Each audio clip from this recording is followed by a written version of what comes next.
Mis amados hermanos, hermanas, Pastor Sergio, que el Señor les bendiga. Esta es la segunda parte de la providencia de Dios, que ya hemos visto o comenzado a disertar en base al capítulo 50 de Génesis y el capítulo 2 del libro de los Hechos, pasajes bíblicos los cuales les dejé con la exhortación de que los leyesen cuando tuviesen tiempo, sacasen un tiempo para leerlos y ver cómo Dios obró providencialmente a través de estos dos capítulos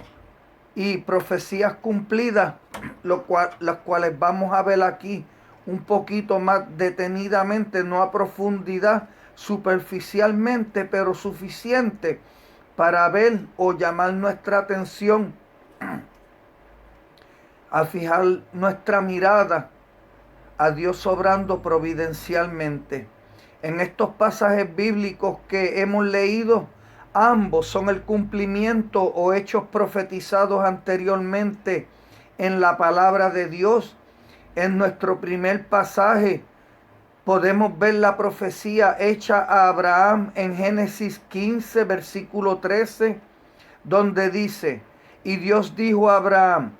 ten por cierto que tus descendientes serán extranjeros en una tierra que no es suya,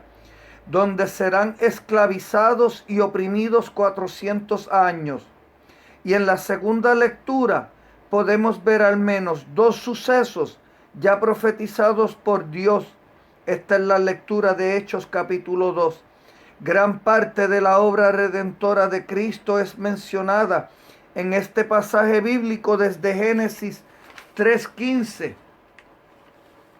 con sobre 300 profecías más dadas en el Antiguo Testamento sobre Cristo, su vida, muerte y resurrección, su obra redentora y el derramamiento o venida del Espíritu Santo, profetizado por el profeta Joel, capítulo 2, versículo 28 al 32, cumplido en el Hechos capítulo 2, dando inicio a la iglesia, haciendo de ambos pueblos uno, judíos y gentiles, como es expresado en Efesios capítulo 2, versículo 14, aunque Dios siempre tuvo pueblo, hombres y mujeres temerosos de Él, que vivieron y dieron testimonio con sus vidas durante todas las épocas antes del advenimiento de Cristo y el comienzo de la era de la gracia, como muchos la conocen hoy día, aunque sabemos que la gracia ha estado presente desde el huerto del Edén y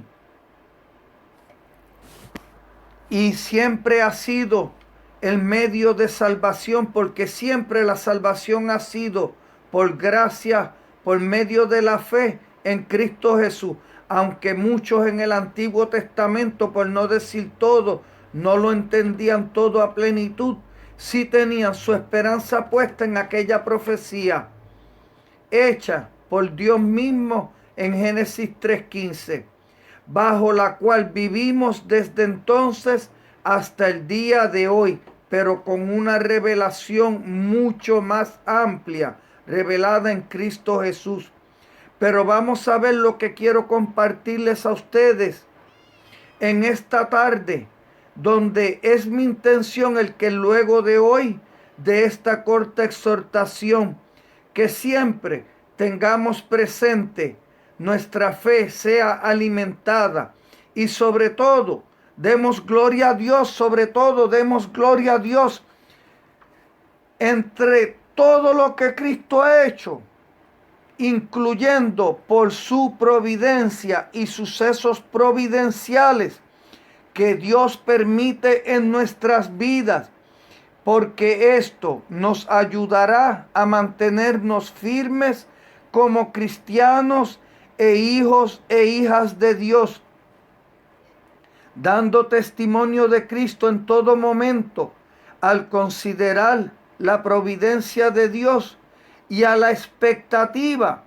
de que al final de toda prueba, angustia, tribulación y todo lo que nos aflija durante este peregrinaje en la tierra, aunque unas más cortas y otras más largas, que pudiesen durar hasta años, casi toda una vida, veremos la mano de Dios obrar y levantar nuestra mirada,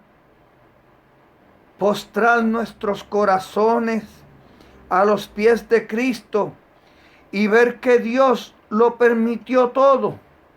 para propósitos eternos y aún para bendición en muchos casos en esta vida terrenal.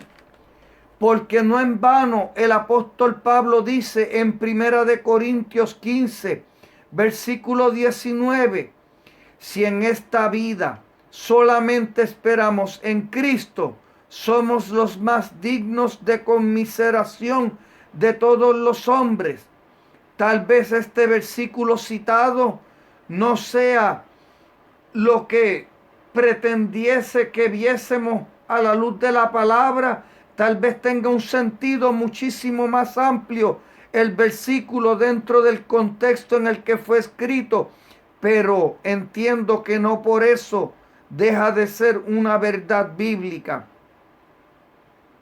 dando a entender que sí, claramente podemos esperar en Cristo y de Cristo para esta vida. Él es el dador, el sustentador,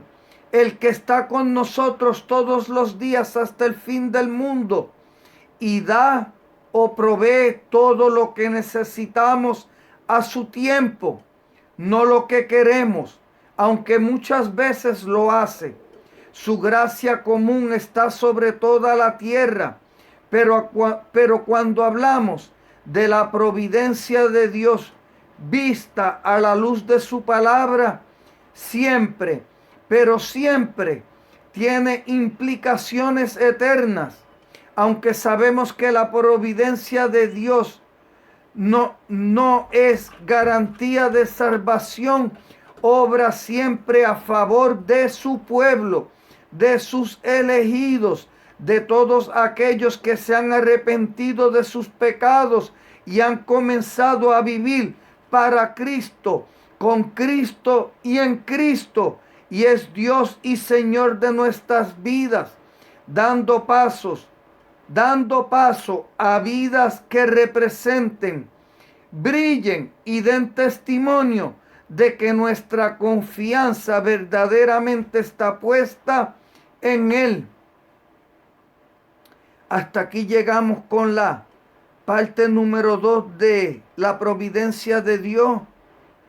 vista a través de la palabra de Dios, y ciertamente tengo que decir que a través de mis ojos y lo que he llegado a entender del Evangelio a este punto, porque entendemos que todos vamos creciendo progresivamente, no todos vamos al mismo paso, no todos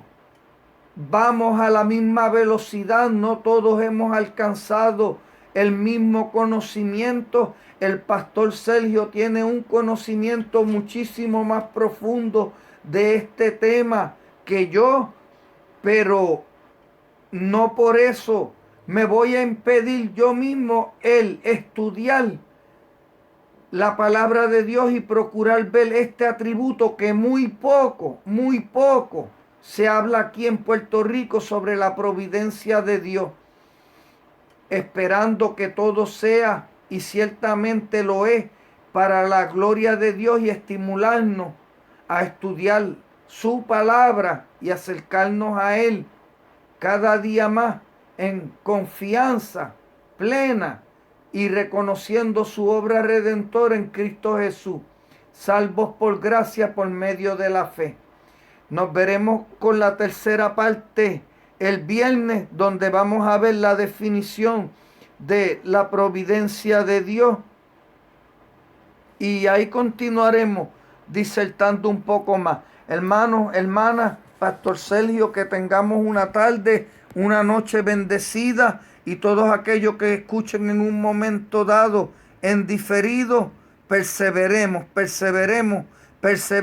en esta gracia dada por Cristo Jesús. Que el Señor les bendiga.